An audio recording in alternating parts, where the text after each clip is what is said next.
शिक्षक दिवस पर विशेष।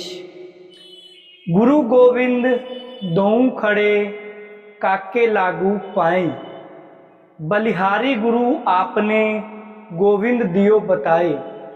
यह दोहा संत कबीर दास जी द्वारा रचित है और इन पंक्तियों का सार इस प्रकार से है। इस दोहे में कबीर दास जी कहते हैं कि यदि गुरु और भगवान दोनों हमारे सामने खड़े हो तो हमें पहले किसके चरण छूने चाहिए।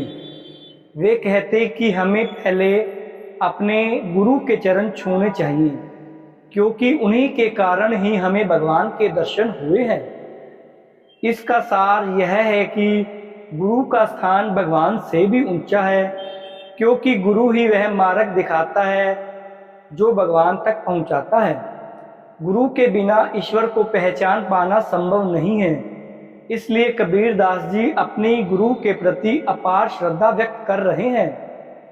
आज शिक्षक दिवस है, जो हमारे शिक्षकों के सम्मान और आदर के प्रतीक के रूप में मनाया जाता है।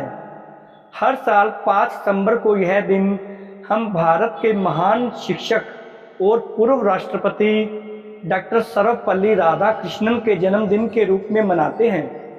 उन्होंने शिक्षक को समाज के विकास का एक महत्वपूर्ण स्तंभ माना है और अपने जीवन में शिक्षा के महत्व को हर किसी तक पहुंचाने का प्रयास किया है।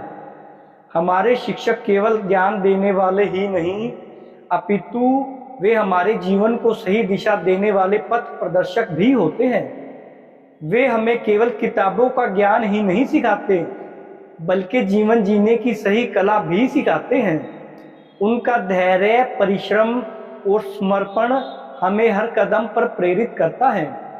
मुझे आज यह कहने में गर्व महसूस हो रहा है कि हमारे शिक्षक हमारे जीवन के सबसे महत्वपूर्ण हिस्सों में से एक हैं। उनके बिना हम अपनी मंजिल को प्राप्त नहीं कर सकते हैं।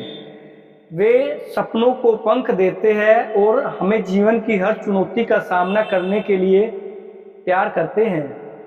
आज का दिन उन सभी शिक्षकों के प्रति आभार व्यक्त करने का है, जिन्होंने हमारे जीवन में एक गहरी छाप छोड़ी है। आइए हम सभी इस शिक्षक दिवस पर संकल्प लें कि हमें अपने शिक्षकों के मार्गदर्शन में चलते हुए उनके द्वारा दी गई शिक्षा का सदुपयोग करेंगे और अपने जीवन में कुछ महान कार्य करेंगे। धन्यवाद।